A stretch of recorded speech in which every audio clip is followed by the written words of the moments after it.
I always say that if I had been a dad of sons, or even a dad of daughters, or even a mother of daughters, I would not have been picked on, I don't think, the same way as being a mother of sons. There was something wrong with being a competitive mother, where if I'd been a dad, I'd have been a driven dad, and look at him, isn't that great? Whereas I was made to feel like there was something wrong with the way that I was behaving, and I never felt that there was.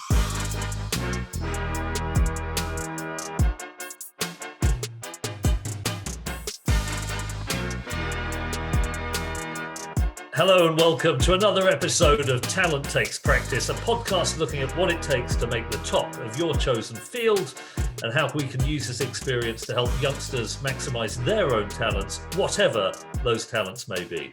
Now, in a previous episode, you'll remember, I hope if you've been listening, we spoke to Anton and Rio Ferdinand about the dynamic of two brothers, both making it in elite sport. In this podcast, I'm very excited because we are going to be looking at probably the most famous sporting mother in the UK, Judy Murray. We're so appreciative you joining us today. We had a few technical issues, but we've addressed them. That's part of the tenacity we've come to know and love. Just out of interest, before we get onto the meaty part of this podcast, what's your recollections of the Strictly Christmas special?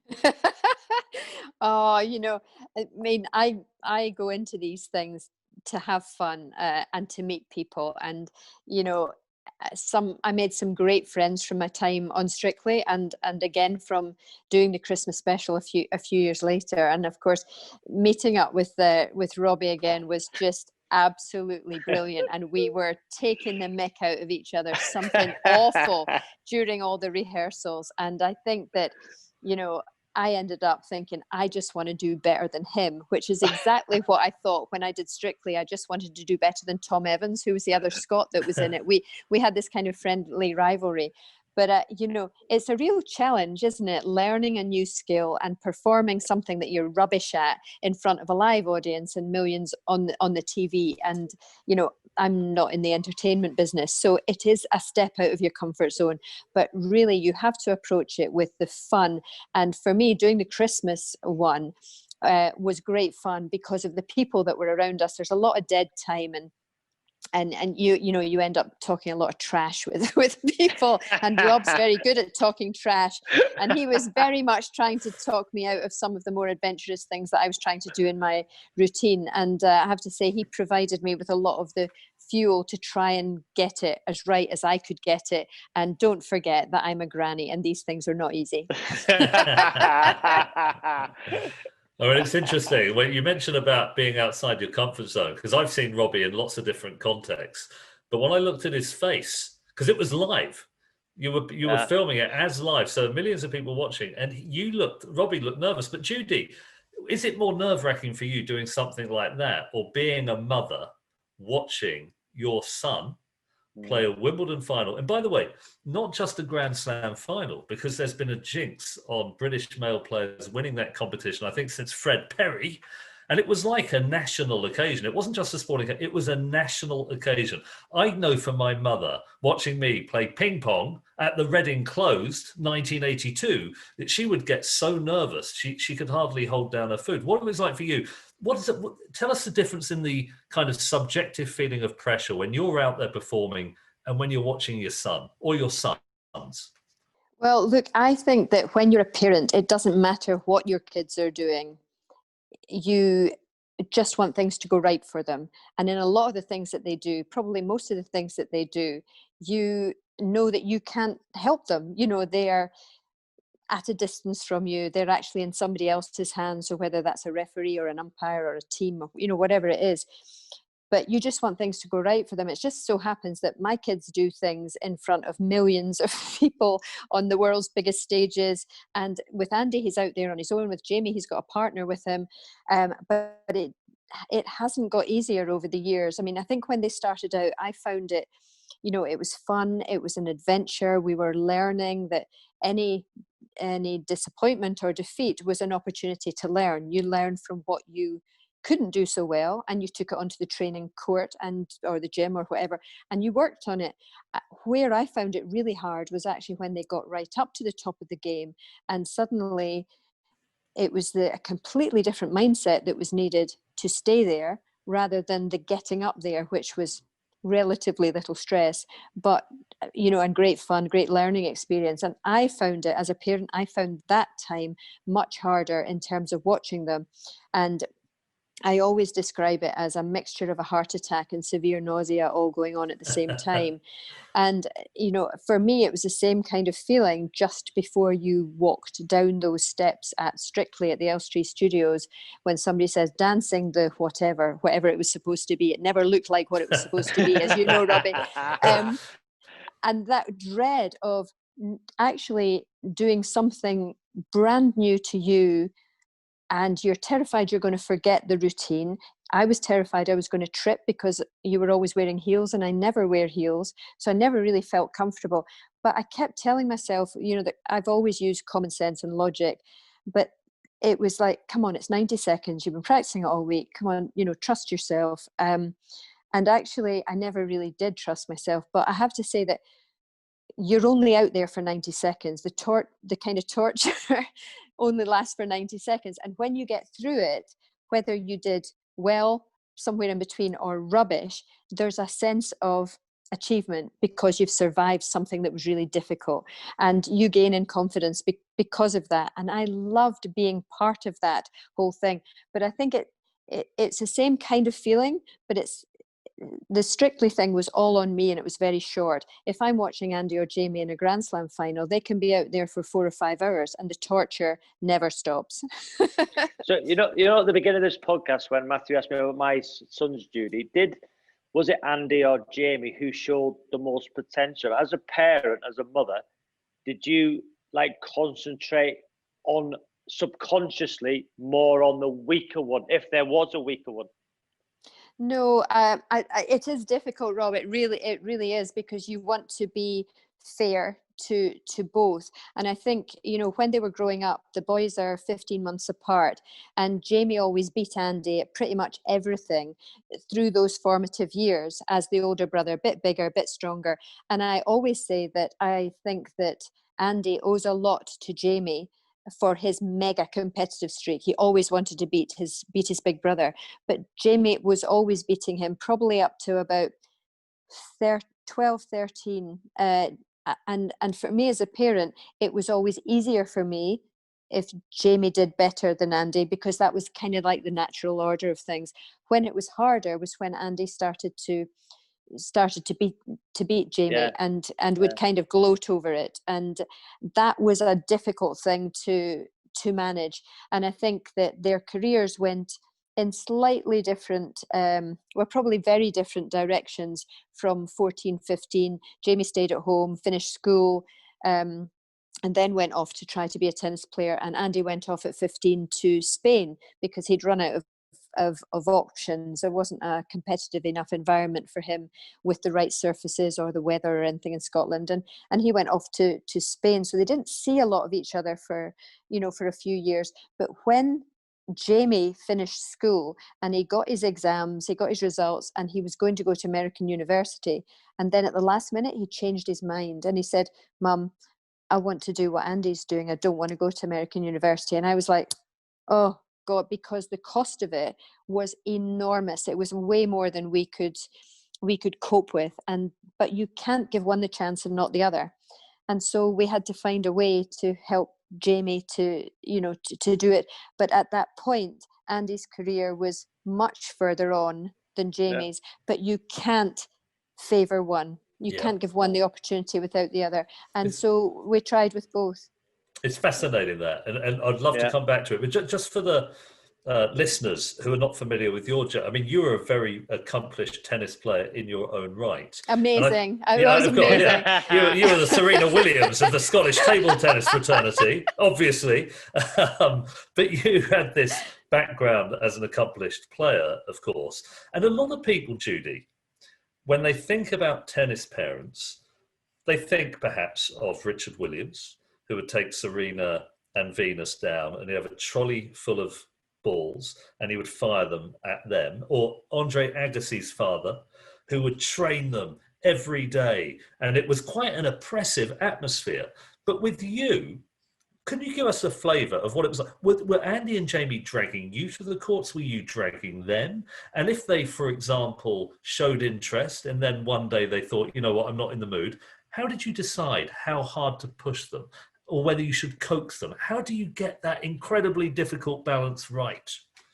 Yes, it's a good point that you make about tennis parents, because there are many tennis parents who have very bad reps. And I think when you talk about Agassi's dad and Venus and Serena's dad, they set out to make their kids champions in tennis. And Richard Williams, the family were from a very poor area. And he went and watched he went to watch a WTA tennis event when his kids, maybe before they were born or when they were very, very small. And he decided that, yeah, my kids are going to be tennis players. And he kind of taught himself from books and found public courts close by and basically trained them himself. And he didn't have a tennis background. I mean, he did the most remarkable job, because they are absolute trailblazers in women's tennis, and they changed the face of the game. They made it all about the power, and particularly for, players of color, particularly women of color. There are so many players of color on the women's rankings from the United States, because they had those role models. So that was a very different thing. I wanted my kids to enjoy sport.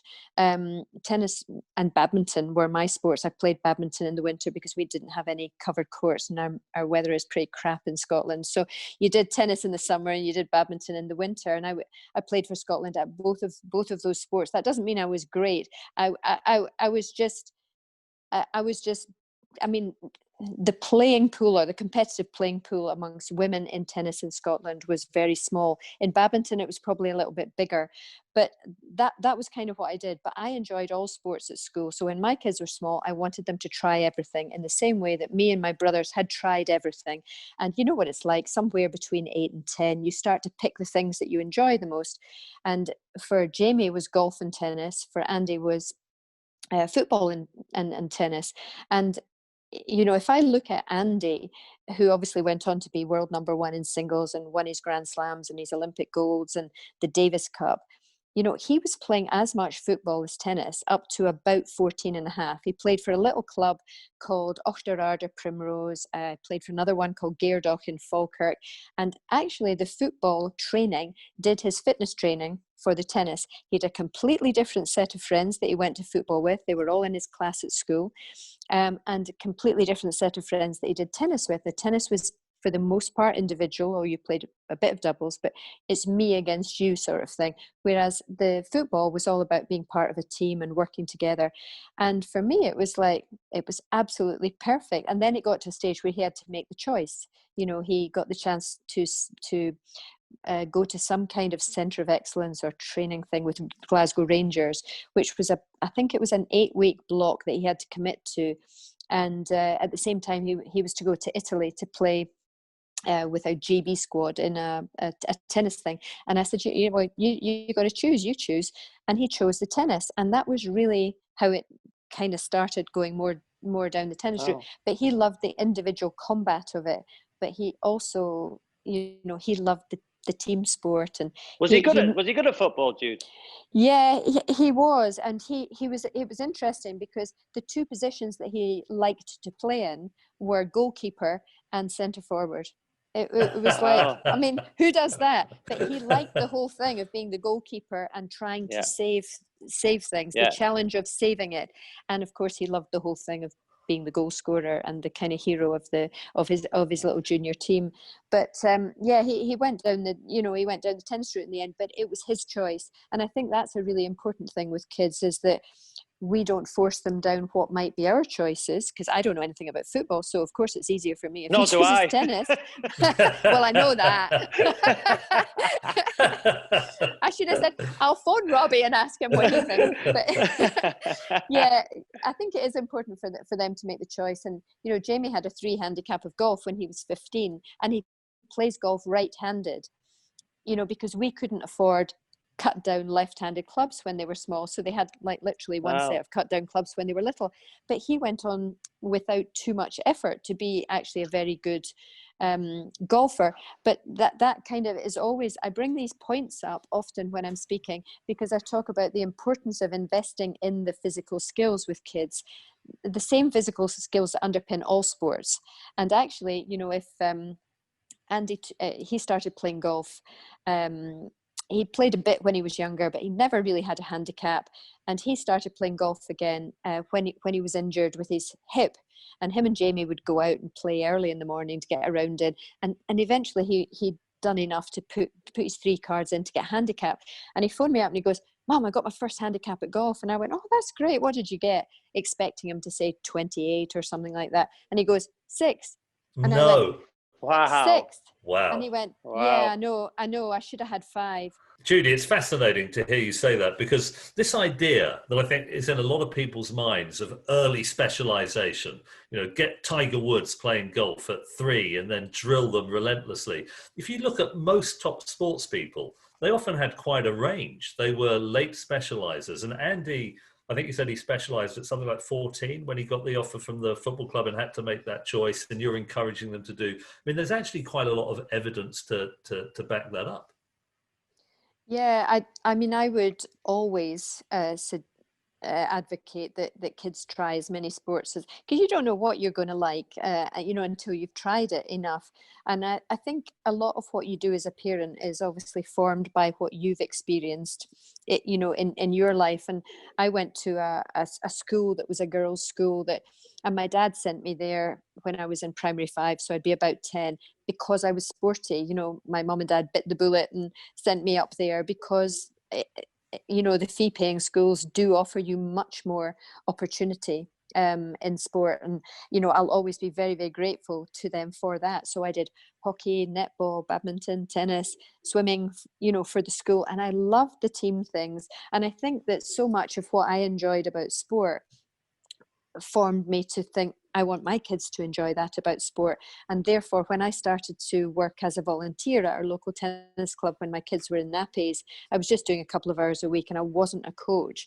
So much of that was about creating an environment where there were school teams, club teams, loads of club nights, lots of fun competitions in there, that it was an environment where the kids wanted to come and hang out. And they didn't just do tennis, they could play squash, they could play table tennis, there was football in the park, there was a duck pond nearby, the golf club was literally side by side with the tennis club.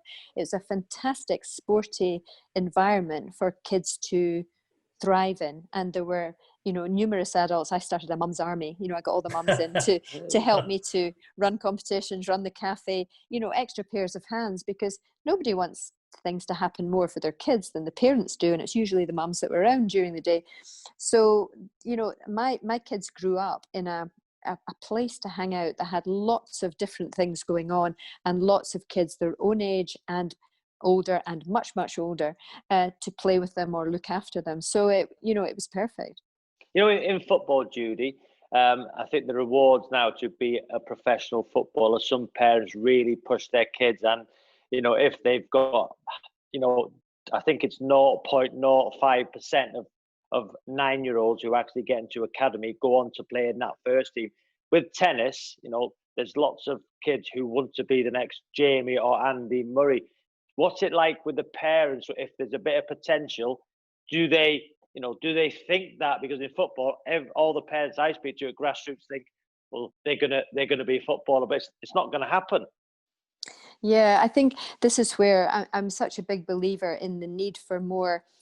I don't quite know what you call it. It's not really parent. I suppose it's part parent education, parent advice, of understanding each of the different stages of the journey. You know, like, what's the next year going to look like for you in terms of what are you going to need to learn about? What are you going to need to pay for? How's it going to affect your family life? You know, if somebody's got to be driving here, there, and everywhere across the country, you know, massive believer in that, because if the parents get it wrong, everything goes to pot. And, you know, who can help them to get it right? The coaches. So you need to bring them in. They are part of that triangle: parent, athlete, player, parent, athlete, coach triangle. Everybody needs to be on the same page to help them to get to whatever the next stage is. And hardly anybody's going to get to the very top. And certainly in tennis, it's probably around maybe about 120 players in the world, men, and similar in women, that can make a living out of it. And if you're 120 in the world, you're making a modest living. And that is because you're responsible for all your own costs. So your travel, your accommodation, your restrings, your physio, your entry fees, your coach fees, if you're able to afford a coach, your coach's expenses, and you're traveling all around the world. The circuit is 10 and a half to 11 months of the year. You know, the expenses are massive. So unless you are really achieving week on week at the highest level, you're not bringing in a lot of a lot of money. It's very, very different from if Andy had gone down the football route, for example, and he had been as good at football as he is at tennis.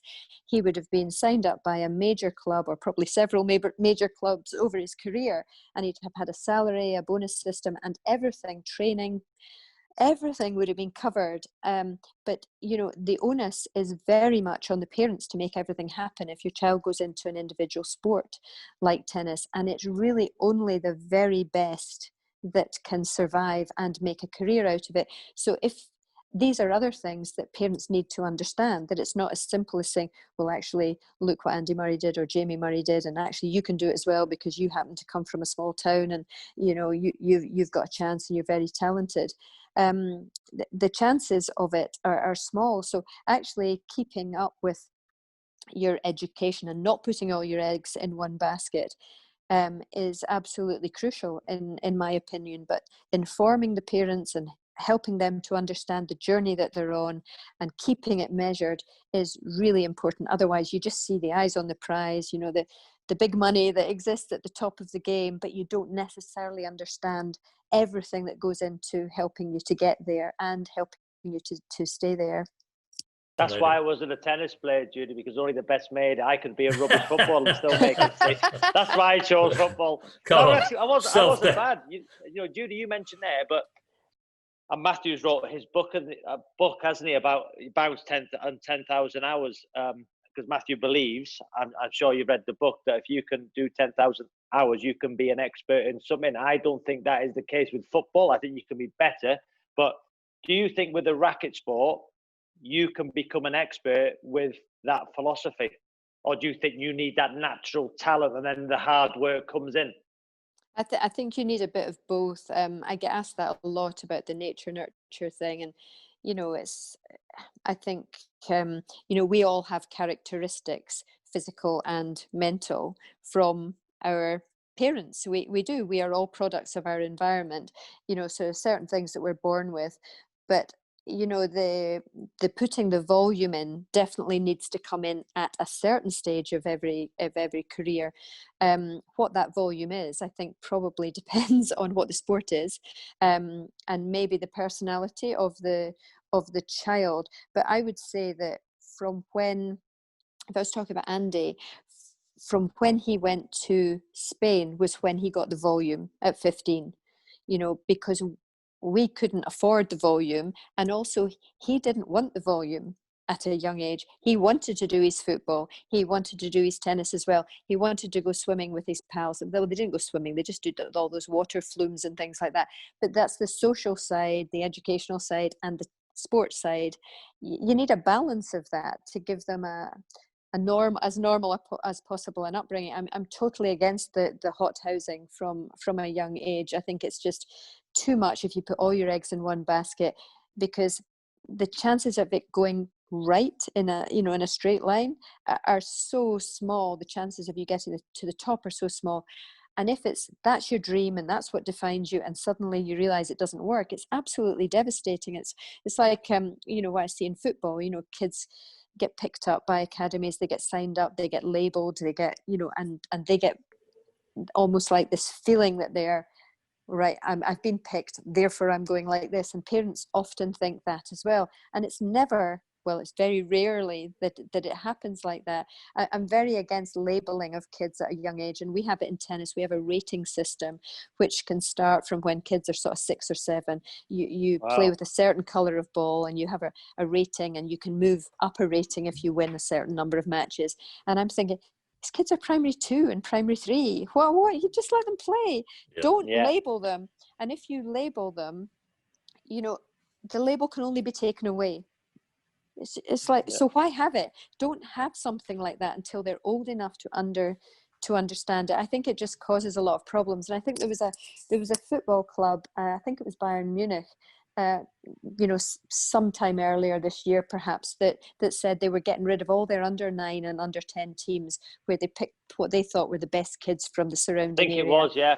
And it was the labelling again. And I read this and I thought, you are so right. And what they said was, we want them to experience other sports. We want kids to play for their local clubs and their local schools, because you need to stack, at that age, you need more kids playing. And it's too much pressure if you're suddenly Bayern Munich under 9, and then you don't make it into the under 10 team. What is the effect on that child? So I looked at that and I thought, oh, common sense. So just on that, so I've got an under 15 side, Judy, which my youngest son plays in, and we've got all the scouts at our games looking for academy players, and one particular boy had got rejected at an earlier age, but he continued to play, and I tried to rehabilitate them from disappointment, and then he performed well, and then a club come in for him and said, can he come on trial, and an 8-week block. And I said to his father, I'm not sure he's quite ready. But that was my advice to him, because I wasn't sure if he was at that level. And I thought it would end in disappointment.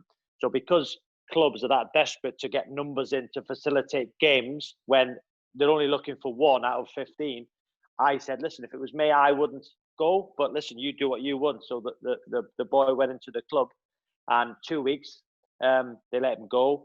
And now he's quit football altogether. He's quit football altogether. Didn't like the pressure, didn't like the rejection, and it's broke him. And I took that to heart. And I found a responsibility that my rehabilitation with him wasn't enough. But it just goes to show that the disappointment for those youngsters. He's quit football altogether, which is so disappointing.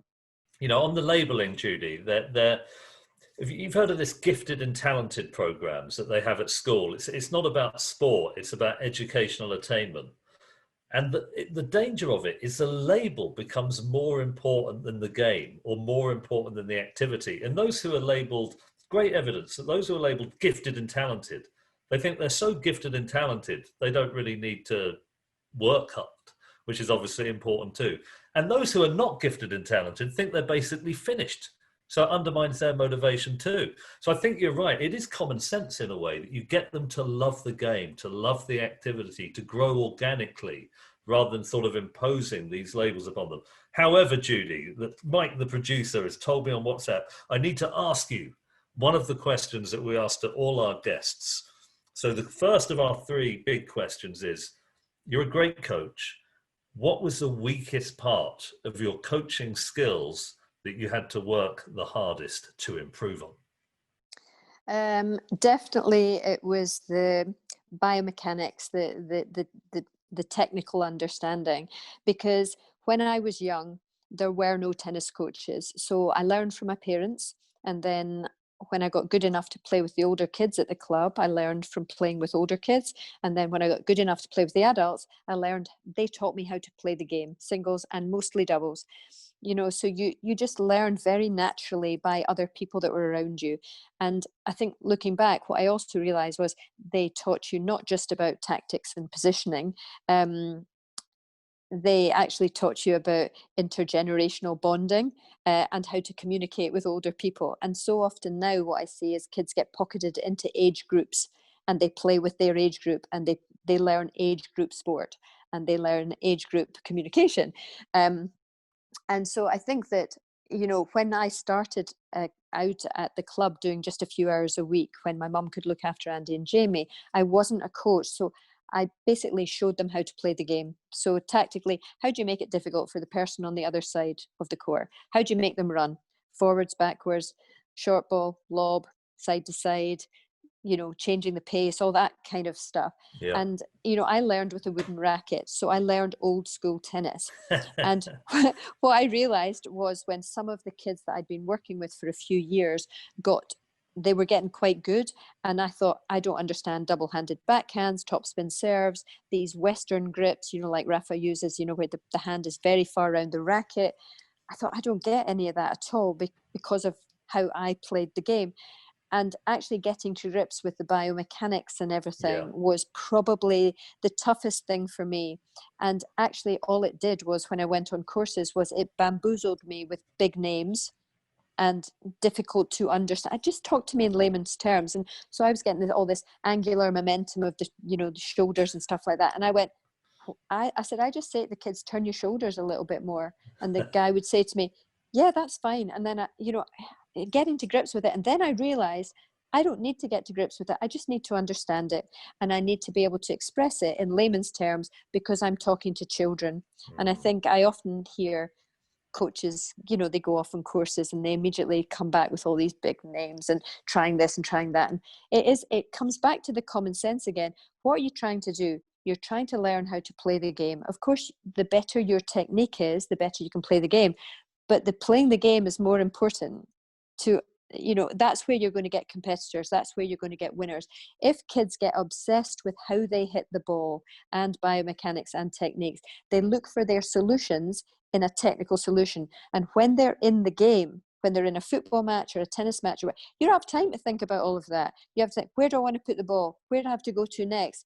So the whole playing the game thing for me is way more important than how to hit the ball. If I relate that question to Strictly, you could say footwork, movement. Shut up. Harsh. Cruel but fair. I think, for what it's worth, it'd be interesting in your view on this, Robbie.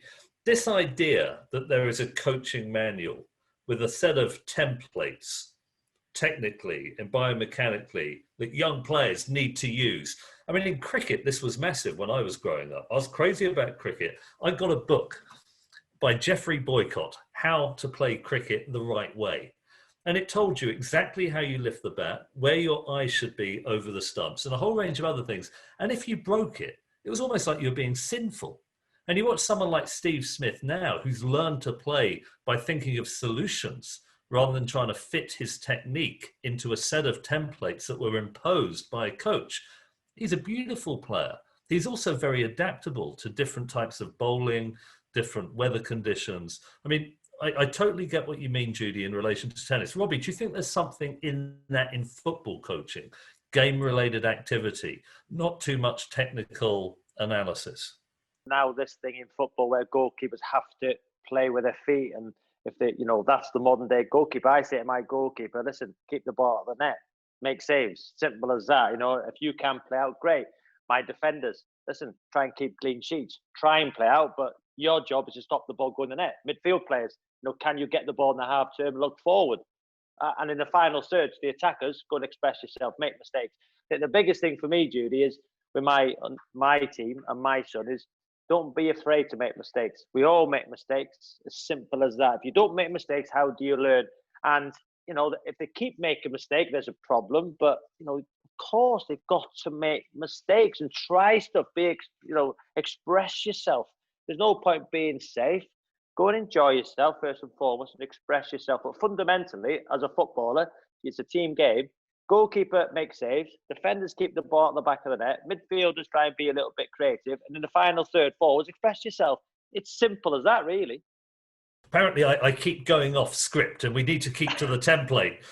So I've got to throw in the second question, which is, what is the one thing that you haven't got any talent in, but wish you had? On. I can tell you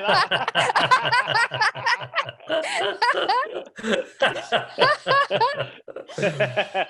Yeah, right. Yeah, probably.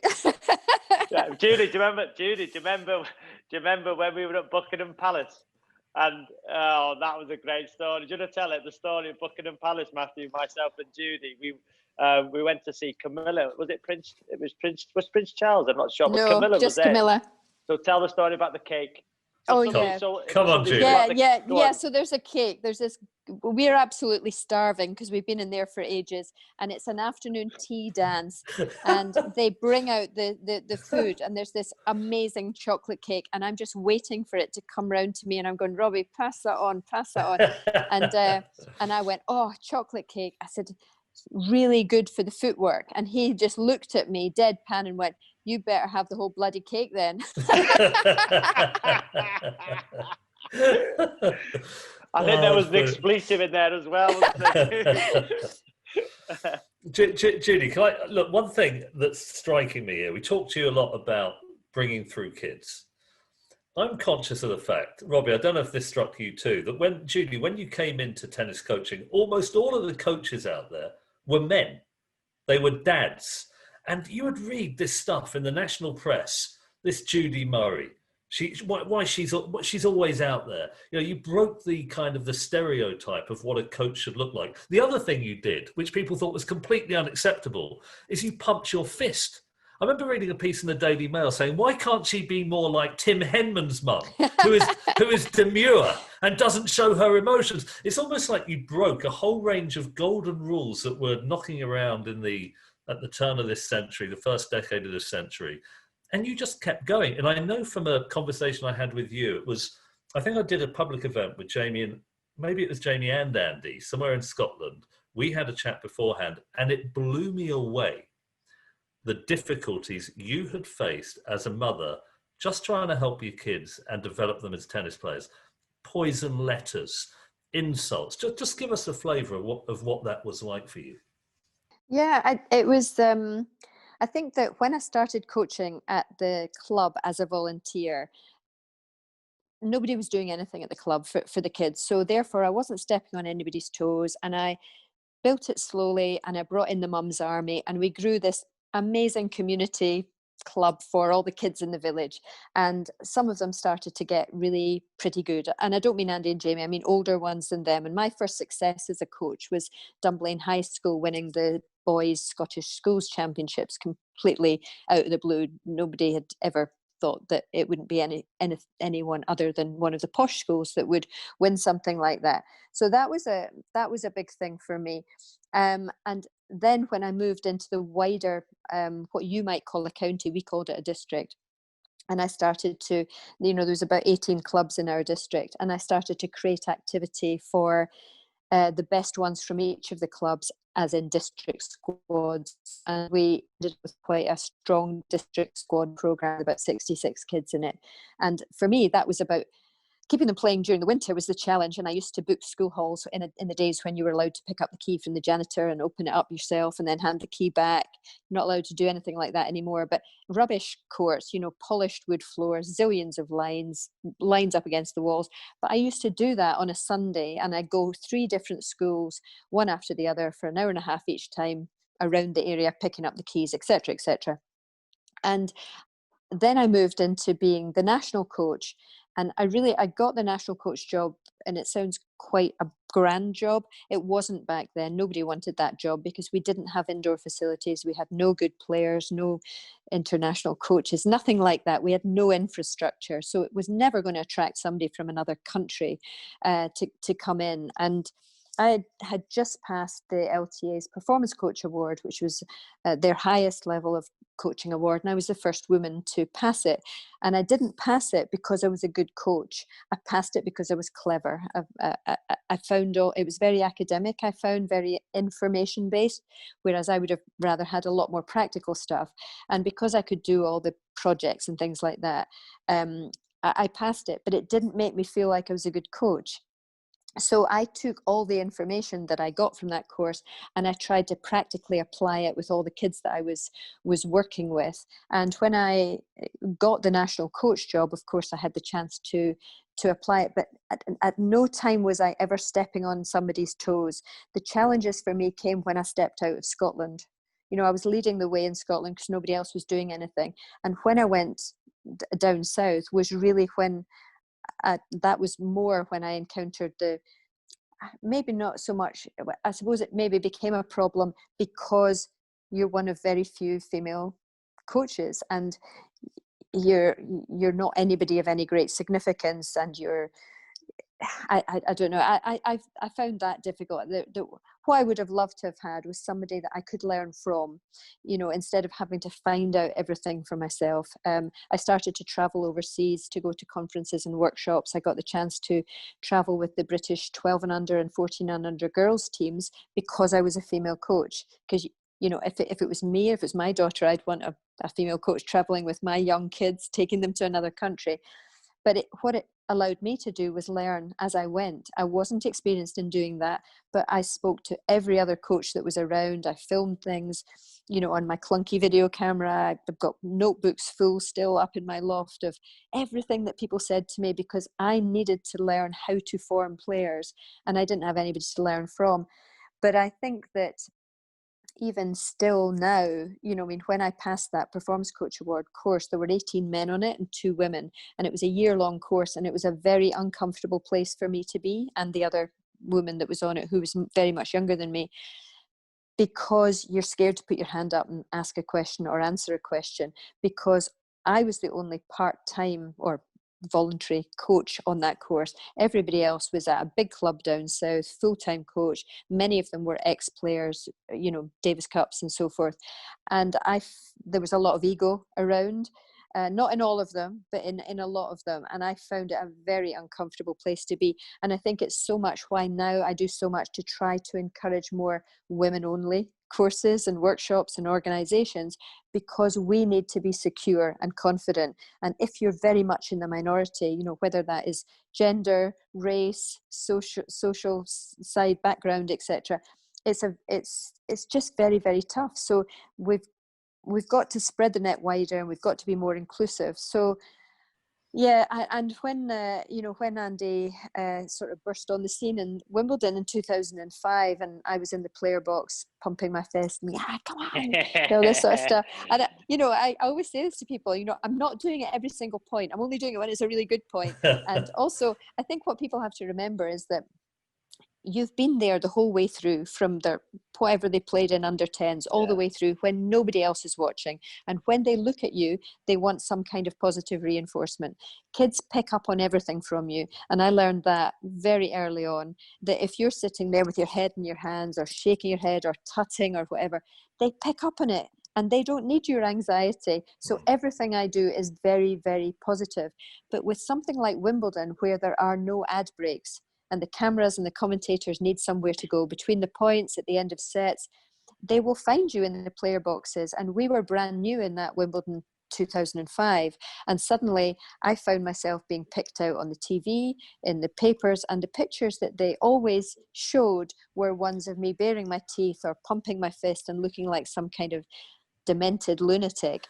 And I was suddenly the pushy mother, the over-competitive parent, she's a nightmare, blah, blah, blah.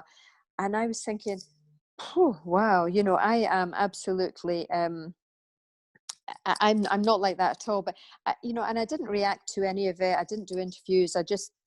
But nobody prepared us for what might happen if suddenly there was some success at Wimbledon. That's the thing. You just learned everything as you went along, which is, again, to go back to what I said before, the need to prepare parents for what might happen. And there was never any of that. So I always say that if I had been a dad of sons, or even a dad of daughters, or even a mother of daughters, I would not have been picked on, I don't think, the same way as being a mother of sons. There was something wrong with being a competitive mother, where if I'd been a dad, I'd have been a driven dad, and look at him, isn't that great? Whereas I was made to feel like there was something wrong with the way that I was behaving, and I never felt that there was. Fascinating, Judy. Do you know, with Andy and Jamie, like I've experienced that now with Charlie, who's at Manchester United. As we said, 0.05% of kids who are that age will go into the first team, so it's going to be very difficult for him. But what were you like with Jamie and Andy? So I'm a dad first and foremost, like you're a mother to your 2 great sons. Is the first and foremost thing, when I say to Charlie, I let him come to me and ask him, Dad, how did I do? Because what I'm not going to do when he gets in the car, first and foremost, the only question I've asked him, did you enjoy it, son? And then I'll let him come to me, because I don't want him to feel like, you're a great coach. I played in the Premier League. Do that, do this. I want him to ask me. Was it similar with you and with Jamie and Andy? First and foremost, a mum, and then would you tell them what to do, or would they ask you for encouragement? Yeah, I think it was different at different stages. I think that often, when I was at the club, and when I was the national coach, we were nearly always traveling in packs of kids. You know, we would be in a minibus and there'd be loads of them. And so it was quite easy to talk about certain matches and ask questions and things without being the me and you thing. And I think that's one of the tough things about, you know, you get in the car with a parent after a match, with whatever sport it is, and is it the third degree? And I think that I learned a lot from listening to some of the other kids talking about how their parents made them feel, that my dad didn't speak to me the whole way home because I lost, or oh, my dad took us to McDonald's because I won. And I'm thinking, yeah, you won, but you threw your racket all over the court, and I would have smacked your hand and said, right, you know, you're not playing for 3 days or something like that. It's you learn from watching and observing others to help you to get it right. But certainly, I think as they got better, never to jump in straight away and offer your opinion. That whole thing that, like you're saying, Rob, of waiting until they bring it up and they give you an in. And then actually my style is much more asking questions. You know, well, you know, what if you played him tomorrow, what would you want to be able to do better? So that they're thinking about the tactics of the match. And then you go, okay, so when we go out and practice again, we can work on that. And then I bring it into the training. But you're trying to get it out of them what they have learned from the match rather than you telling them, because tennis is a very cerebral sport. And once you're out there, especially if you're playing singles, you're on your own and you have to be able to solve your own problems. You have to be able to think for yourself. You have to change from plan A to plan B. So it doesn't help, I don't think, if somebody is forcing your opinion and telling all the time. It needs to be about coaxing it out of them and trying to ascertain what they have understood and maybe what they haven't.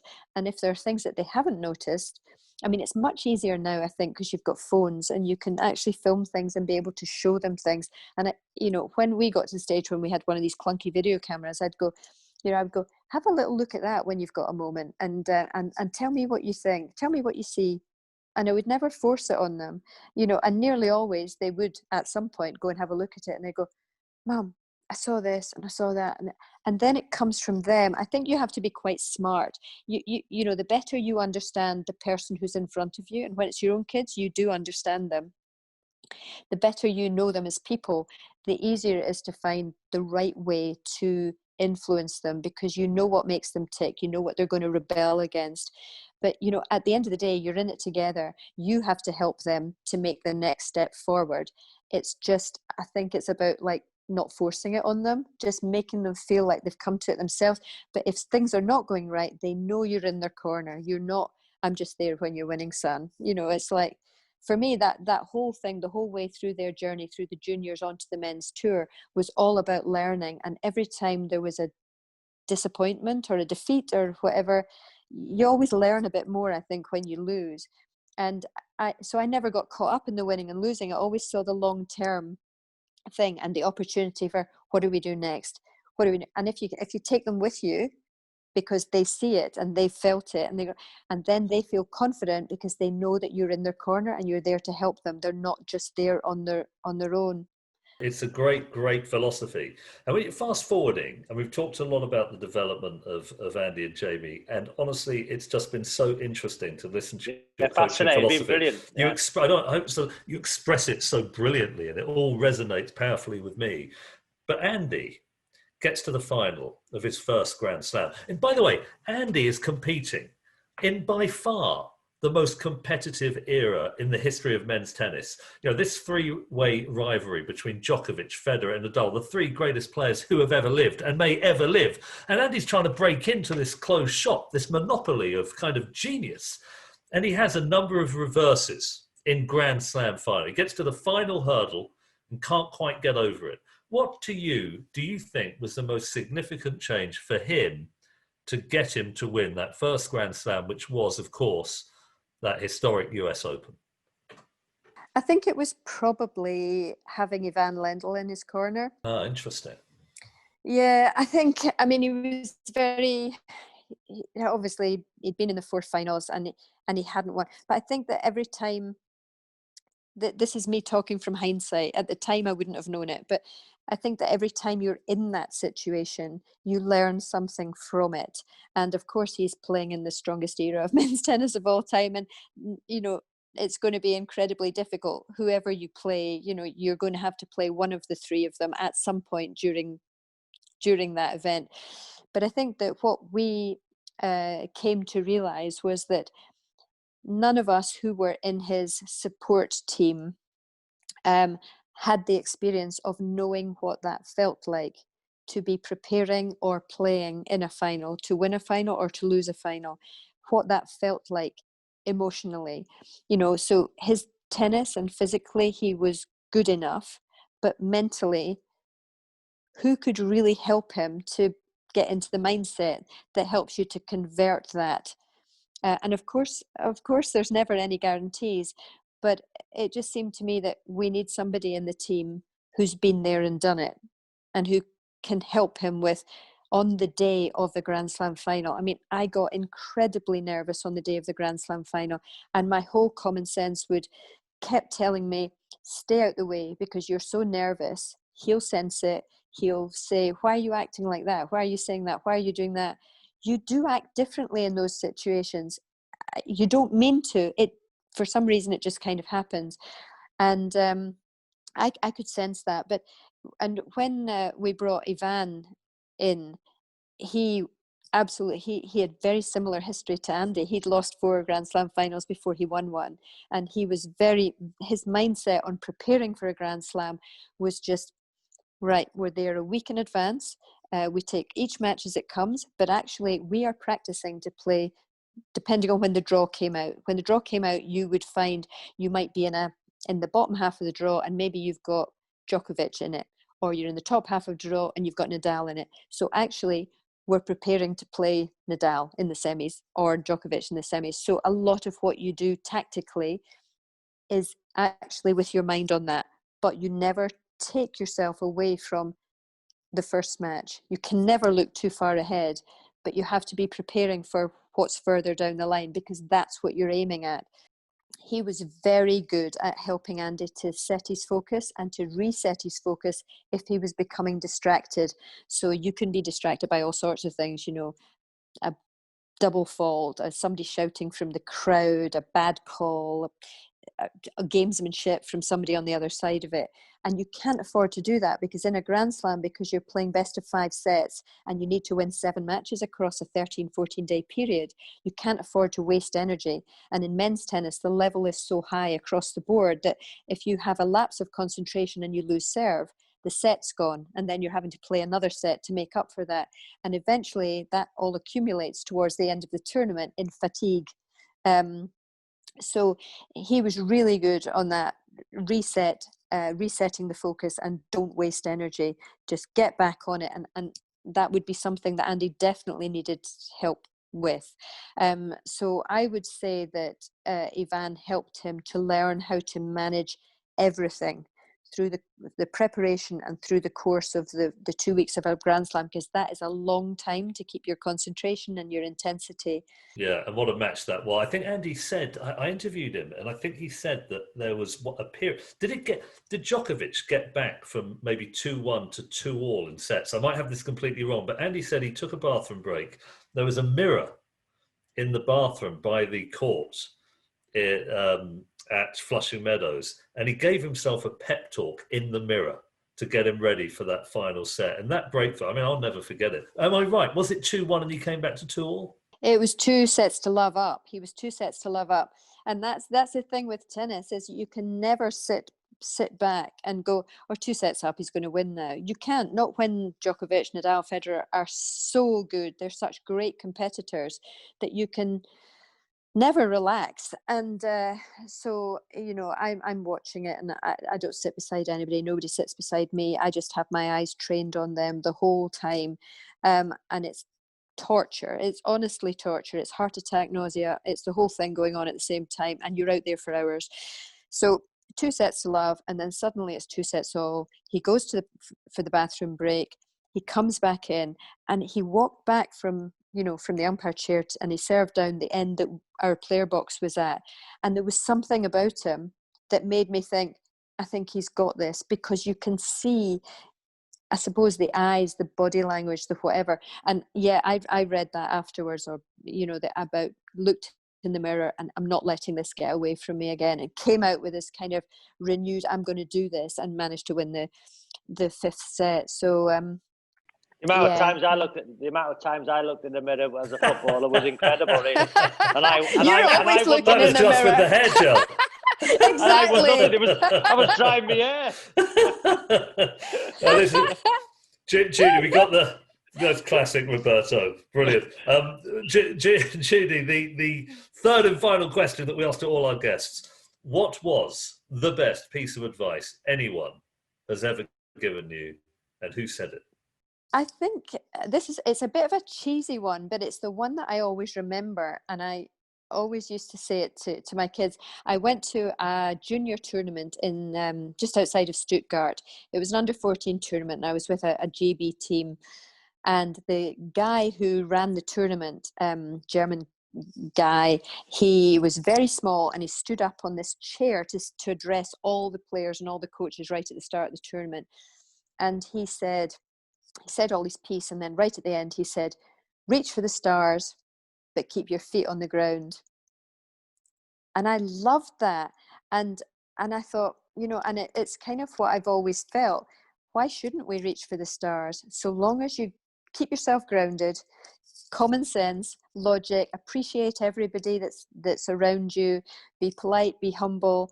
And, you know, like, I think it's I'm very proud of my kids for so many reasons, but I think the way that they have conducted themselves, and the way that they have stayed true to their roots when they live in an environment where it's very easy to be affected the other way.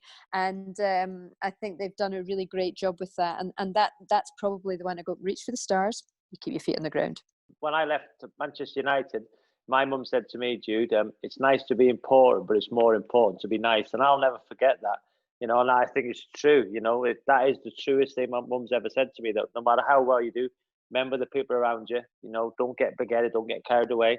You know, it's nice to be important, but it's far more important to be nice. And I think I've taken that, you know, I've got a tattoo on my arm with it on, believe it or not. So, have you? You know, yeah, so that's because it's so important. It's true. You know, you see so many people get carried away and change. And, you know, I watch Andy, and I know he's been on League of Their Own a few times and programs like that. And is he a funny guy? You know, because he has this, you know, guarded in the media. I know lots of football players who, you know, had media training, were so guarded because they were so successful, and there was, you know, these answers. And when you see Andy, is he very, very funny guy? Yeah, you would enjoy a night out with him. He's very funny. He's very dry. Not everybody gets his sense of humor. And Jamie is the same. The two of them together are a nightmare. I mean, like a nightmare. Jamie, when I did Strictly the first time, he put on Twitter a picture of himself behind the sofa. I remember. Do you think as listen, they were so close, as you've alluded to. Speaking to Anton and Rio, you know, Rio, in terms, they were both so successful, as have Andy and Jamie.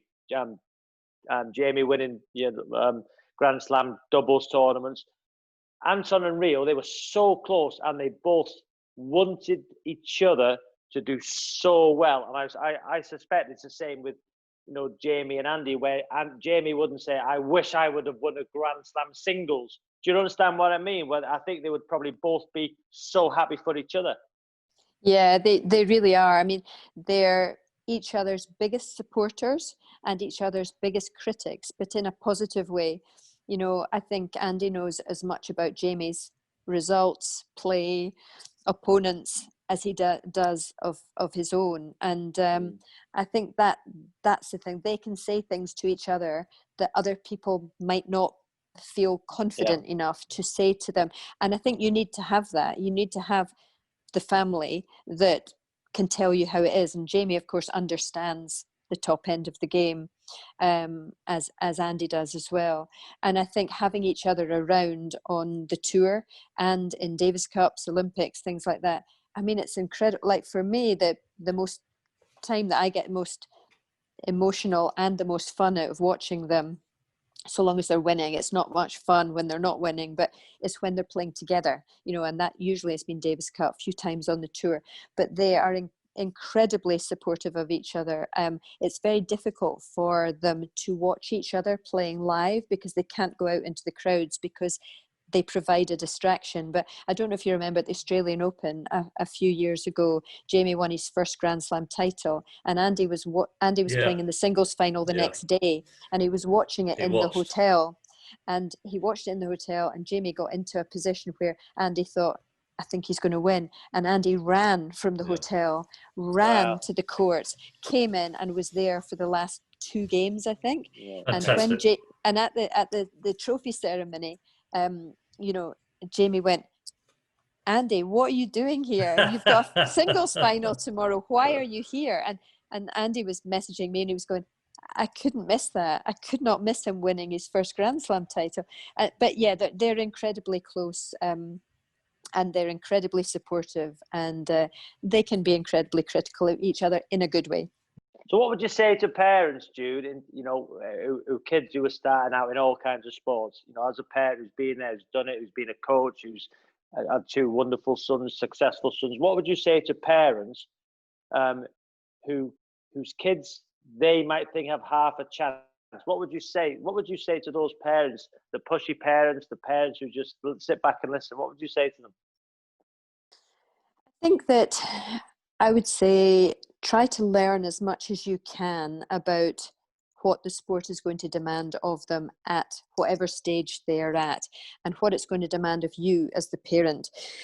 Find somebody or a number of people to talk to who've been through it. I mean, everybody's individual and no 2 journeys are the same, so one size never fits all.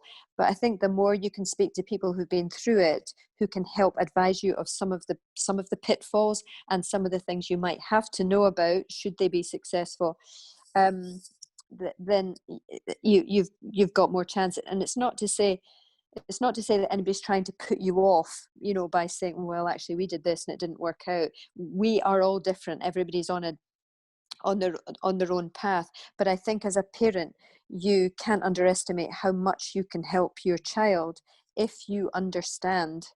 The more you understand, the better. But the most important thing as a parent is to be supportive through everything, through the good or the bad. And for me, it was always about, if you try your hardest and you come up short, too bad.